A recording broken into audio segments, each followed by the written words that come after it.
nomor 23 tahun 2021.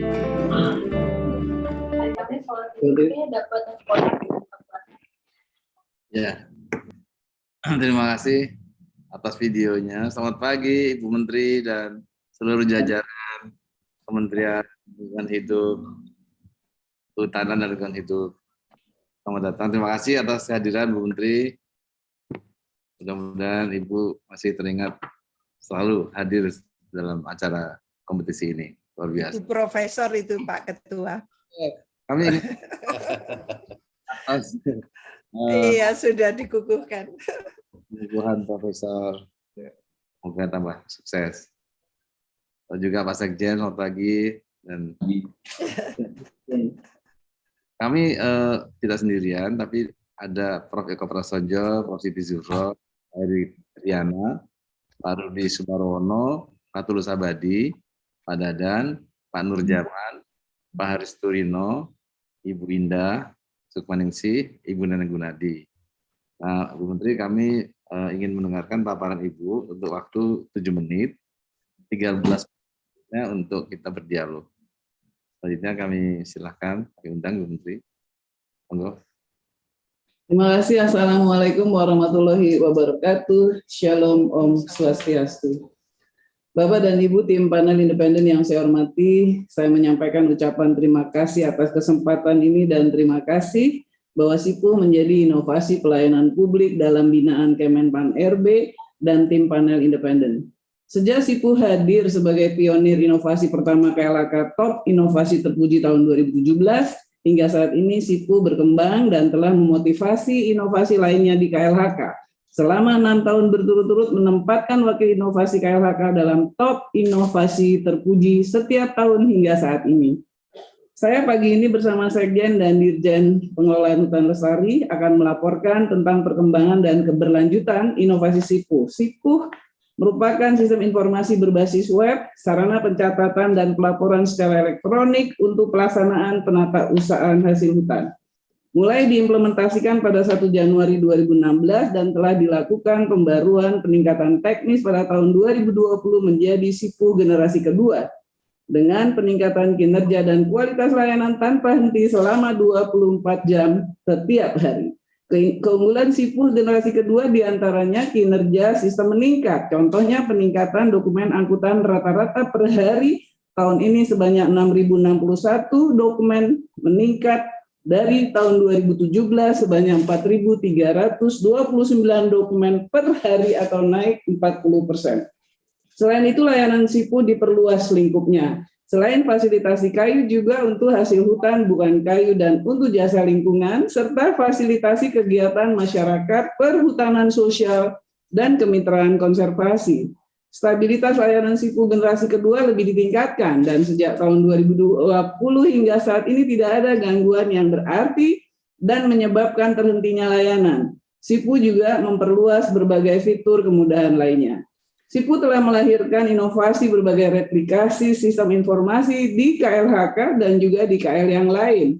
Sebagai contoh di internal KLHK, SIPU melahirkan sistem informasi PNBP, Sistem Informasi Tenaga Teknis Kehutanan, juga Sistem Informasi Satu Data Pengelolaan Hutan Lestari, Sistem Informasi Rencana Kerja dan Pelaporan, dan lainnya. Di luar KLHK, inovasi SIPU telah direplikasi oleh Dinas Kehutanan Provinsi Jawa Timur berupa Sistem Informasi Pencatatan Elektronik untuk data pemanfaatan hasil hutan di hilir, industri primer, dan industri lanjutan.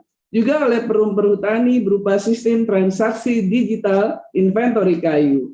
SIPU juga dijadikan sistem utama dalam integrasi sistem informasi hulu hilir pasar peredaran hasil hutan dalam koordinasi Kemenko Maritim dan Investasi.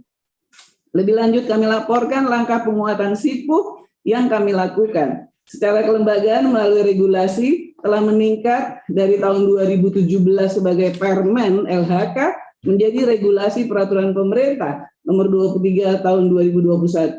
Juga penguatan melalui langkah public engagement, partisipasi dan kolaborasi bersama perhutanan sosial dan konservasi dengan tujuan manfaat bagi masyarakat. Begitupun langkah penguatan dalam teknis manajemen sistem peningkatan kapasitas SDM, sarana, prasarana, serta dukungan anggaran untuk maintenance dan pengembangan. Evaluasi dilakukan tiap tahun agar bisa dijaga keberlanjutannya. Dalam rangka penjaminan kualitas layanan, SIPUH telah memulai tahapan menuju sertifikasi sistem manajemen keamanan juga informasi. Evaluasi menjadi bagian penting pengelolaan SIPUH, diantaranya dengan evaluasi internal, identifikasi keluhan dan masalah melalui helpdesk, teknologi, evaluasi teknologi, serta perubahan regulasi yang terkait.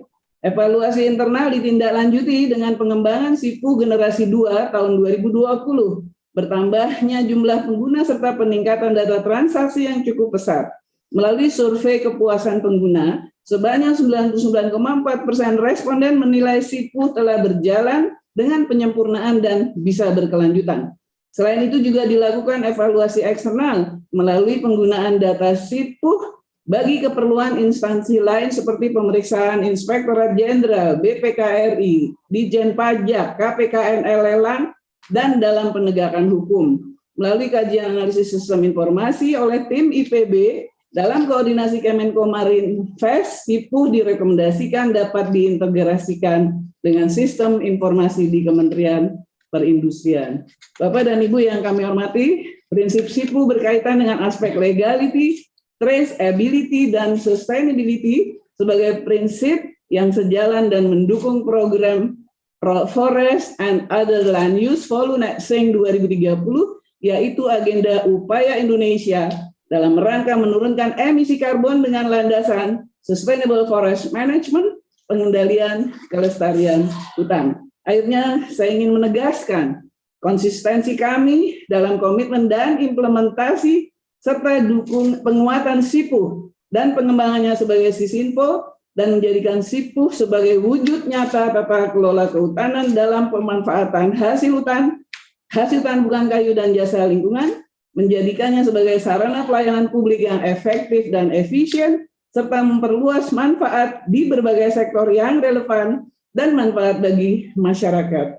Demikian Ibu Bapak yang kami hormati, laporan kami. Terima kasih atas perhatian, saran, dan arahan, serta dukungan Ibu dan Bapak tim independen untuk SIPUH. Terima kasih. Wassalamualaikum warahmatullahi wabarakatuh. Shalom Om. Santi, Santi, Santi Om.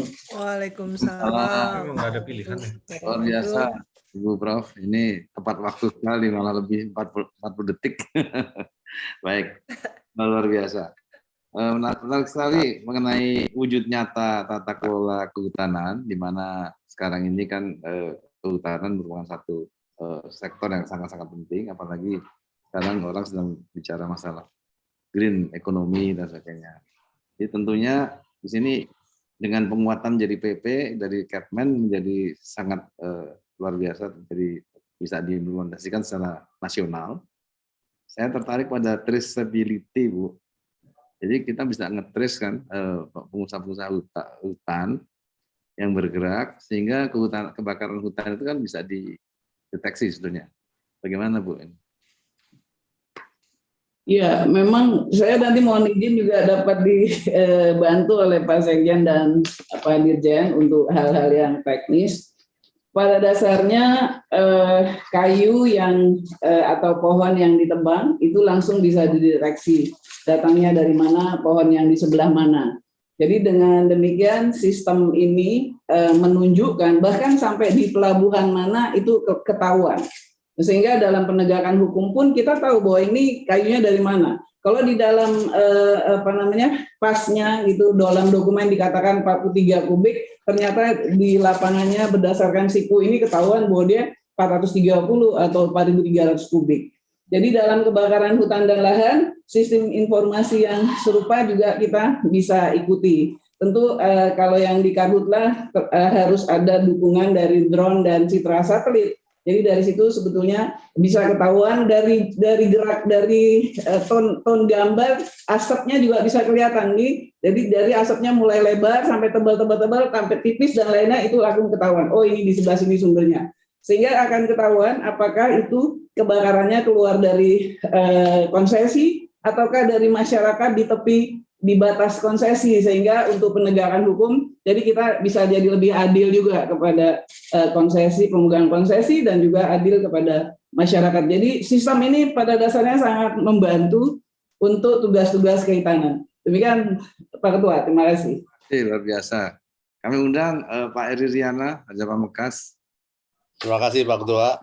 Bu Menteri, selamat sudah sampai pada top 99, mudah-mudahan masuk ke 45. Satu pertanyaan singkat saja Bu Menteri, kenapa replikasi baru dilakukan oleh Dinas Kehutanan Jawa Timur? Sebetulnya kan ini bagus sekali, kenapa Dinas Kehutanan provinsi lain tidak tertarik?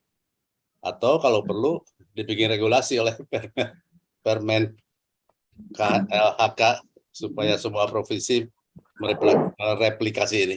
Terima kasih. Ya, terima kasih Pak Eri. Silakan Bu Menteri. Terima kasih Bapak. Pertama saya menerima ini sebagai introspeksi bahwa memang seharusnya sosialisasinya lebih keras lagi. Dan memang tentang ini kan pencatatannya baru di tingkat industri. Sama seperti yang kemarin disampaikan oleh Ibu Menteri Keuangan, kok kehutanan seperti tidak ada kontribusi di dalam GDP. Karena memang pemahamannya bahwa kalau udah di luar, udah dihilir, itu seolah-olah urusannya perindustrian, bukan urusannya kehutanan. Saya akan memperhatikan catatan dari Pak Eri. Nanti kita akan lihat. Kenapa Jawa Timur? Kalau Jawa Timur di sistemnya perhutani memang yang paling advance, dia paling advance Bapak. Jadi nanti saya akan lihat, dan sebetulnya yang kritis dan harusnya bisa mengikuti ini adalah Papua, Sulawesi Selatan, dan Sumatera Utara, karena itu ruang-ruang bocornya legalitas, ruang-ruang bocornya aliran-aliran kayu. Karena sistem ini bagus sekali, dia bisa bahkan nomor mobil truk yang ngangkutnya itu kita bisa tahu, bahkan dia bergerak udah nyampe mana itu kita juga bisa tahu. Jadi saya perhatikan Bapak, kami akan sosialisasikan lagi. Kelihatannya karena ada pemahaman soal antara hulu dan hilir, disangkanya kalau kayu yang udah jadi untuk ekspor itu urusannya orang lain begitu. Jadi saya akan perhatikan ini. Terima kasih Pak Eri. Terima kasih. Terima kasih Bu Menteri. Kami undang kawan-kawan TPI untuk bertanya. Boleh. Silakan. Silakan Pak Nur. Bu Menteri, ini saya kira acungan jempol lah buat KLHK. Tiap tahun tuh ada aja gitu kan. Terus ada Sipongi kan. Sipongi jangan dilupakan itu. Mungkin diintegrasikan juga sama Sipu. Cuma satu yang belum terbaca dalam aplikasi dan rencana dari KLHK ini. Ini kan baru ngurusin kayu. Tetapi pengelolaan PT mana sudah nanam berapa lagi untuk menggantikan yang ditebang. Nah, ini perkembangannya mungkin juga bisa dimasukkan ke dalam aplikasi ini. Sehingga ketika kehutanan PT ini telah menebang katakanlah 1000 batang, maka dia harus mengganti lagi 1000 batang. Nah, ini proses dia nanam, apakah dia sudah jangan-jangan untuk mempermudah dia dengan membakar dan seterusnya. Nah, ini apakah gitu? Karena ini kan baru satu sisi nih, yaitu tentang pengelolaan hasil hutan. Sedangkan reboisasinya itu belum ada dalam aplikasi ini. Terima kasih. Ya, terima kasih Pak Nur. Silakan Bu. Terima kasih Pak Ketua dan Pak Nur. Saya menangkap harapannya. Memang setelah PP harusnya derivasinya lebih luas lagi dan lebih spesifik. Sistem ini sangat baik dan kita sedang memikirkan sistem informasi rencana kerja dan pelaporan. Jadi di dalam itu mestinya bisa masuk bagaimana rencana kerja, dan langsung di-trace. Apalagi kalau kita ngomong IKN, itu kita mau mengubah sistem monokultur yang sekarang HTI itu sudah diambil menjadi tanah negara lagi untuk dipakai sebagai IKN.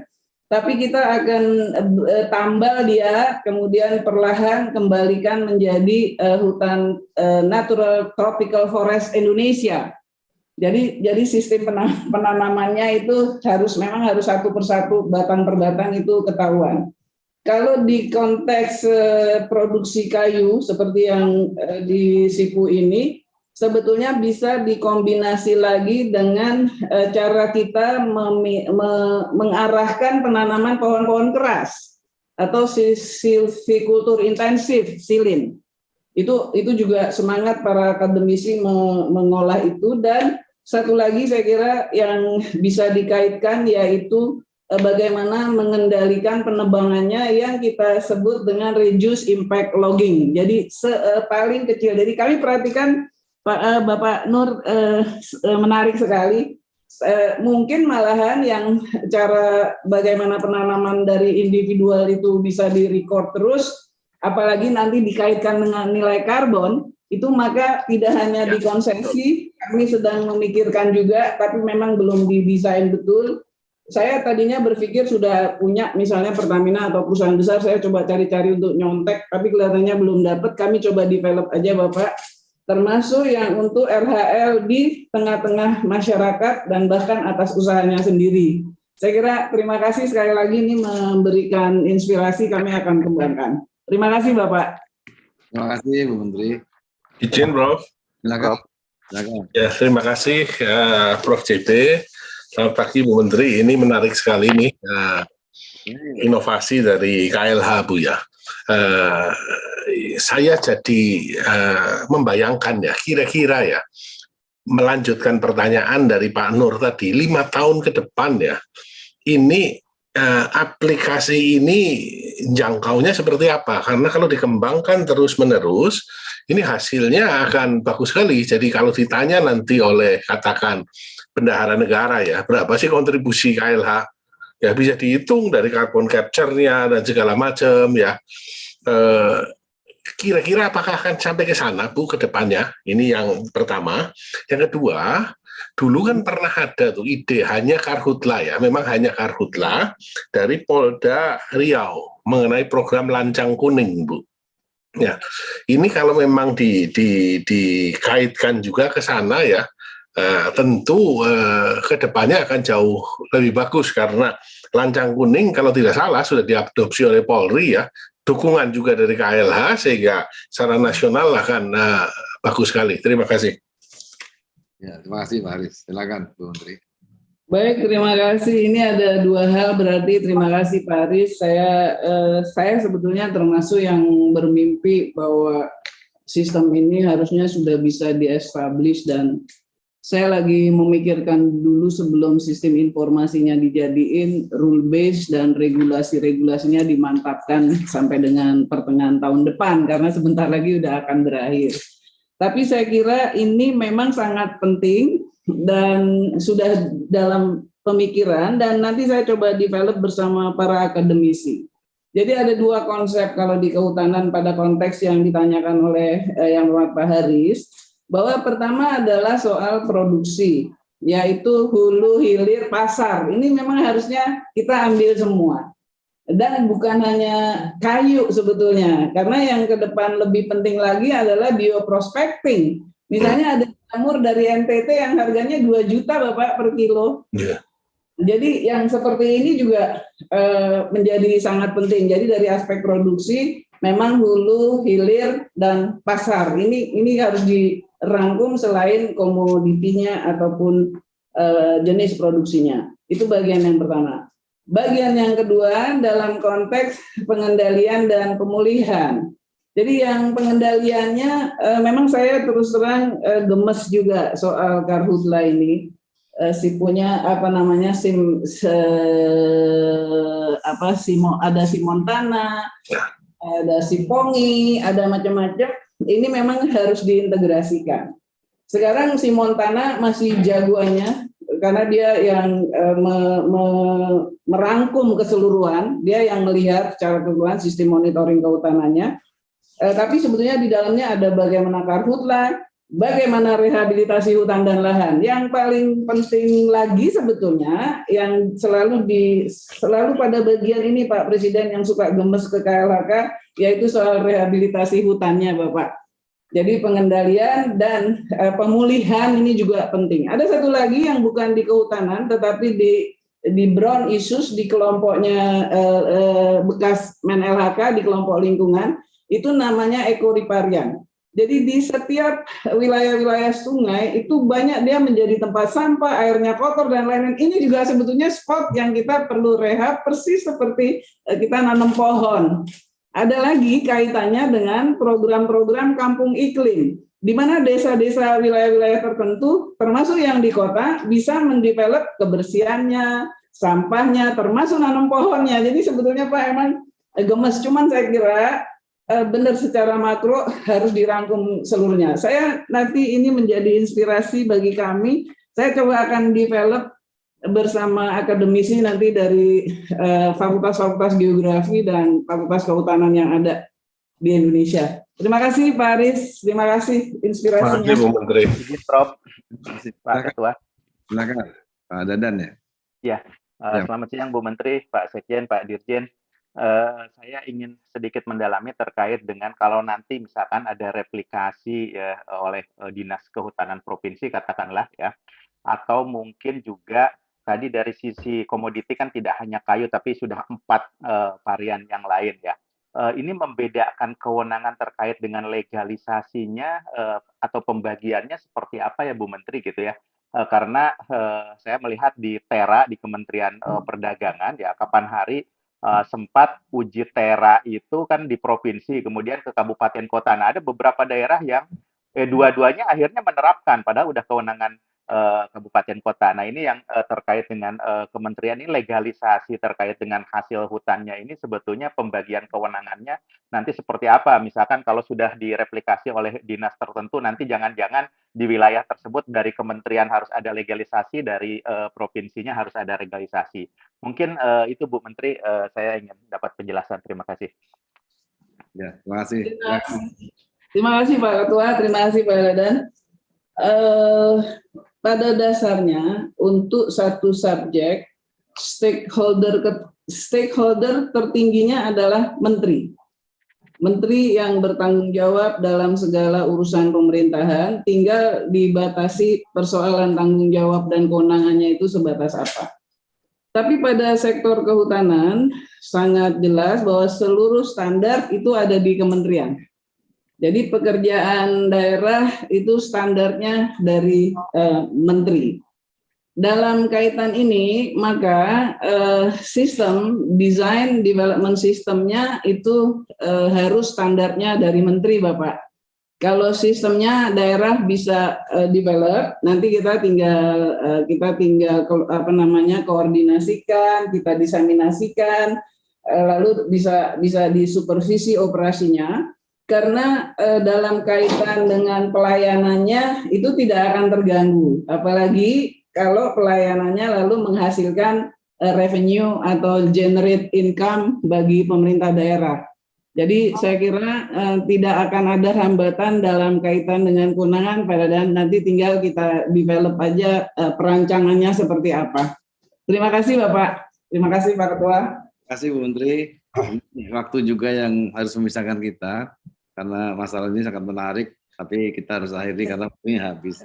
Bu Menteri, Pak Dirjen, Pak Sekjen, semoga dengan inovasi ini kita bisa juga menciptakan lebih banyak ekosistem dalam pengelolaan kehutanan ini. Saya gembira tadi Ibu nyebut PNBP, ya sebagai orang keuangan tentunya berterima kasih kalau PNBP juga bisa tertangani dengan lebih akurat, lebih bagus. Terima kasih Bu Menteri. Terima kasih Pak Ketua, terima kasih Ibu dan Bapak, terima kasih.